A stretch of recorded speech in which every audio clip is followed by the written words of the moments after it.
We have all played Inside, or at least heard of it when it first came out, coming from the same critically acclaimed studio that also produced Limbo, which was, again, a huge hit. One major issue: the story of this is like a blueprint that only contains the parts provided but no instructions on how to assemble them.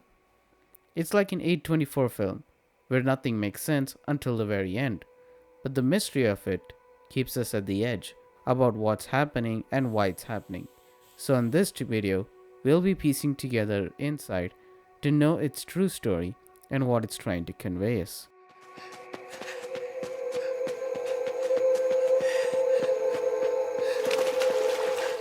The game progresses as follows. You start by fleeing from someone or somewhere, and while you're at it, you see men transporting something from the woods to someplace else. Upon closer inspection, it seems to be a group of other men. The other group of security men are patrolling the same area, on the lookout for any remaining survivors or escapees. They don't look like normal patrol duty men, either, as they are heavily armored with guns and canine units, even setting up checkpoints to avoid people with unauthorized access entering inside. With luck, we barely escape several attempts of them locating us, even having some close call with some of their canine units. But thanks to their conveniently placed obstacles, we get away from them. After passing through a cornfield with questionably large sized crops, we enter a farm with a lot of dead pigs in there. There are some alive animals, but nothing compared to the number of dead present. One of them even wakes up temporarily and lunges at us, having something controlling it, like a parasite. Removing it makes the pig come back to its normal state, but it seems to be in a not so good shape as it doesn't act like one, needing us to move around while needed. But using the pig, we can use this device, a mind controller, that controls a bunch of people to do the task for you. They look like they really can't do anything on their own unless if someone takes over them, and once the controller stops, they deactivate, almost like a robot but with human parts instead of metals and wires. But as we progress through, we see more of these kinds of people. They look very similar to how the pig was after we removed the parasite looking thing, only movable by force and nothing else can make them worry and do what they want to. They're being loaded onto a truck going who knows where, but a bit of exploration gives us a glimpse of where they're being dropped at and made to move forward. Just watching these two people possess a lifeless life, that's enough to convince them that they're going to do something which we do not know yet. The place seems to be like an inspection hub with, of course, an exceptional level of security.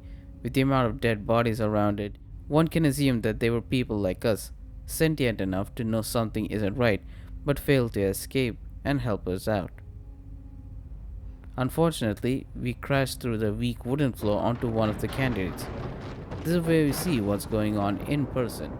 An inspection round, having the candidates to do a set of actions in a designated spot while another group of people, no different looking than them, stare and to find any kind of defects or abnormalities in them. It's only when a dog notices us that we make a run for it, evading the security and the dogs as well, till we get access to a submarine to explore the underwater, where we encounter another kind of enemy, a long haired creature that can breathe underwater and is quite strong enough to tear through the submarine and take out the player. But its weakness is light, so shining the submarine's light directly on it will make it cover in distress. We then infiltrate a confinement building where several other candidate members are also present, some locked up, some huddled together at a random spot for no reason. The same machine we once used to control all these people can also be used here, but this time it seems to work without the cable. Either it could be wireless, or the candidates are just drawn towards the light that is emitting from. Just ahead is a massive door with a huge shockwaves near, breaking anything that stands in between them. And you'll need 20 people to stand on this pressure pad for it to unlock the gate. Once you manage to do so and proceed further, avoiding the shockwaves while in the process, that would instantly decimate you and fail your mission. However, while trying to jump onto the ledge, it gives way and you fall down, while the creature grabs you beneath the surface. At first, it does seem like it wants to consume us, but as soon as it changes us by inserting a machine that gives us the ability to breathe underwater, very useful for the next few sections of the game. Navigating through, we find a complete room with these creatures. They seem to be in the phase of transforming, and the devices that are connected to it are responsible for that, similar to the one we just injected with, so they are quite harmless. Just ahead are storage containers filled with candidates ready to be transformed and shipped away. What's interesting is once we get them out of the water, they transform back to normal life candidates. Some remain dead, but others somehow come back to life from it. Soon we enter the final testing lab where candidates are placed in separate cubicles and cameras set to monitor their behavior. But something else have caught the eyes and attention of everyone else in that area, to a point where they don't even acknowledge that you are infiltrating the labs. Even securities don't seem to care as much as something even more important has caught their eye, and it seems to be this huge blob. They're made out of multiple human beings stuck and mashed together like Play Doh, but as you try to free them, you are also pulled into it, making it a sentient human blob, running around aimlessly, causing chaos with every step that you take. Simple things that once stopped you like a blocked off door or a barricaded entrance now easily crumble and collapse with your strength. The candidates, as usual, aren't able to differentiate between you and the blob as usual and are willing to help you no matter what. What's even more interesting is that some of the employees are also willing to help you out, even cheering on as you break through the facility and kill many people. It's pure carnage and chaos, and nothing makes sense, but you still have to make it out somehow. Once you break through, you tumble down the forest, breaking everything and uprooting every tree in your path, till you end at a tiny beach where the sun shines on you as the blob slowly disintegrates, taking away your life and the others who are trapped in that thing. It's a bittersweet ending, but the one that leaves too many questions behind rather than answers. Why were these candidates being tested? How was this blob even created? Who are these people and why are they analyzing and capturing us? And most of all, why a young boy is sent to infiltrate a top secret military lab? Why not someone else?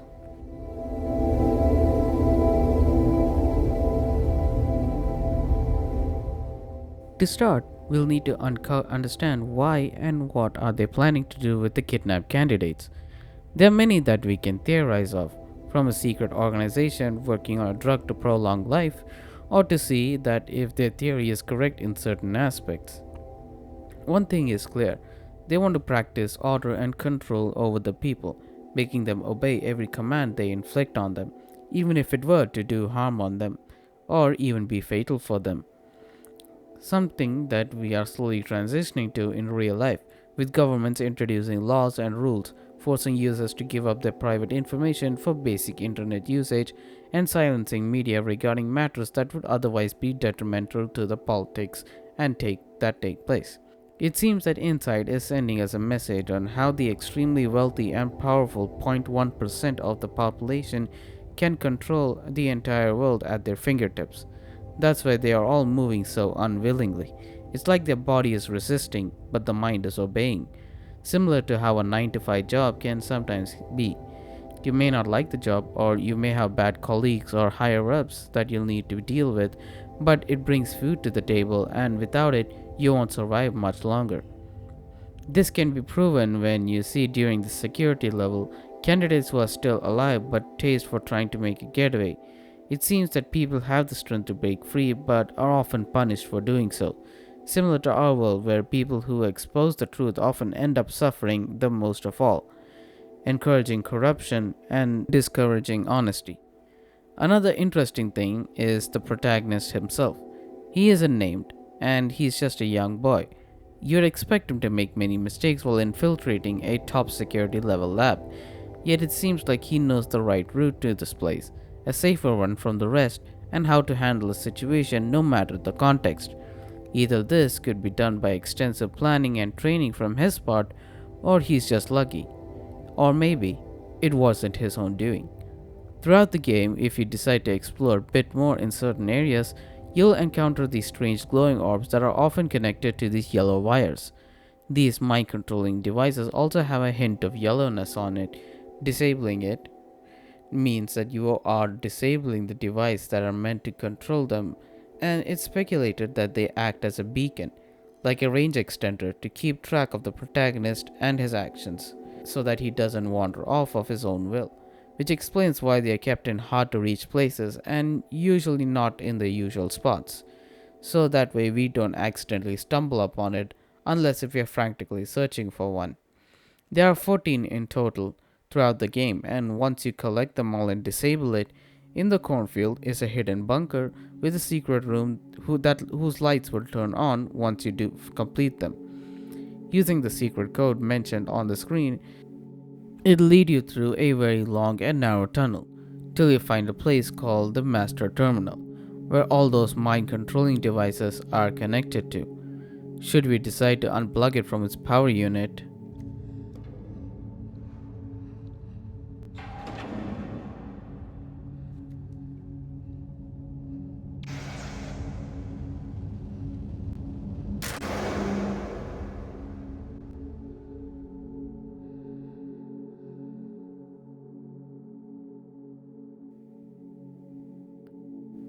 it all goes blank.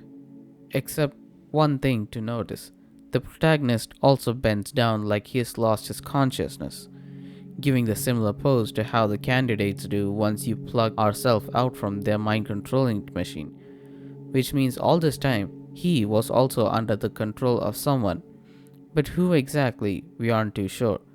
Could be another scientist to test and see how physically and mentally capable a child is at doing things, or a hired security team to demonstrate how easy it is to infiltrate the lab from the outside with no prior experience. Or it could also mean that the protagonist is breaking free from our control, the player, since throughout this journey, it's us who is making the decision for the child to perform. If we want him to move, he moves. Hide, he hides.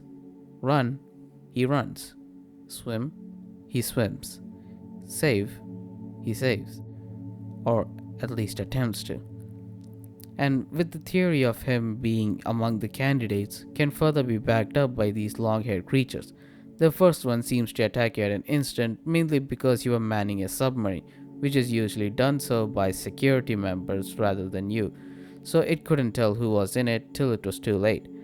The second one almost hesitated at first, but then decides to go for it, while the third one helped us by giving us the ability to breathe underwater. Not to mention that the child, as young as he is, doesn't seem like he is curious to know anything around it. Almost like he knows what's going on here. Why is it even going on? Even during moments where we wouldn't know what to do, the boy simply seems to understand and adapt to the situation, further backing up that he is, or was, a part of a plan at some point. And this huge blob at the end? Well, there are many theories to back this up. The most plausible one is that they were the previous candidates, like the boy, who tried to infiltrate and expose the company for its wrongdoings. A combination of the other protagonists out there who were so close to the end, only to become this huge mess of a blob. Which explains why the color of this blob looks very similar to our protagonist, and not as pale as the other candidates we often see around. And because of the similarity in nature, he too was sucked into the blob, becoming a part of its ever-growing collection. It seems that his body is gone, but his conscious remains, which makes us able to control this huge blob. And what's worse is that it seems that this was to be expected by everyone around. Initially, everyone panicked and blocked all access for it, but slowly, people started helping it out, even cheering on as it took down the office with every step that it takes. But the more you look into it, it isn't cheering, but rather ridiculing you. It's more like it was all part of the plan in the first place. Sure, initially they didn't expect it to happen, but once they knew it happened, they instantly switched gears, from mocking you by being at the center of it, trying to play all sorts of games with you, to literally foreshadowing your death earlier. It's like all of this was just part of the plans, but they just didn't expect it to happen quite sooner than they thought it was. is what I believe. Still, that didn't stop them from having the fun they need to watch a mindless blob of past candidates now scouring around looking for a way out. And to make sure that you're killed in the only exact way they want you to die, they made sure that nothing else that could kill you non lethal by disabling it or making it just small enough so you won't fit in. Pure elites misusing their powers at their finest, further proving that you are nothing but an experiment all along, not just to test the facility's secret, but to act as a final piece for their final test to begin. One more interesting fact that connects the protagonist with the candidates is the lack of identity in this universe. The scientists, securities, maintenance workers all wear a mask. They have an identity, but they prefer to hide it from the masses, keeping them as one in unity, whereas the protagonist, the sea creature, and the candidates all don't have the face. They can simply be put as a much cheaper way to produce the game instead of having to animate the faces and all that, but to me, it seems like it has a much deeper meaning, painting the picture that they are just ordinary people. There's nothing special about it. And throughout our journey, we only saw them as tools for our greatness and for our goal to achieve, not as people who are caring for you during the times that you need them to. Similar to how a corporate world is. They only see you as an asset to assist them on their goal, and once it's done, they just leave you in the dust. Or worse, replace you with another greater asset. It also follows a very similar color theme as well, a grayish hue over everything that it casts out. The ray of sunlight was just a glimpse of life before it gets overshadowed by the ruins of some building. Even though our protagonist follows the same hue, it's his red shirt that separates him from the whole game. It's iconic and rememberable, symbolizing the only person who isn't part of the system to show emotion and is unique in some way, till it eventually gets stripped out of it and put into the same system that it was trying to avoid being a part of, and gave the option be a part of it or die trying. The beauty of this game is that there is no definite answer to anything that takes place in this game, and it very closely follows the path of Limbo, its predecessor. It was kept vague and ambiguous so that we, the players, also become a part of the game by trying to understand what it all means and why it's happening. I guess why the game is called Inside, because you are also inside the game, running around with the character, wondering why these people are getting kidnapped and experimented on and why they're trying to run. Only for us to know that these very experiments that we were curious to know of what it meant ended up becoming a part of it. You can also say that the curiosity killed the cat on this one, and in the end, just left us with an empty hole where anything can fit in it and it would still make sense why it would in the first place. That's why we are offered the option to locate all 14 beacons and disarm them, so that the boy can have a choice at the end to be a part of destruction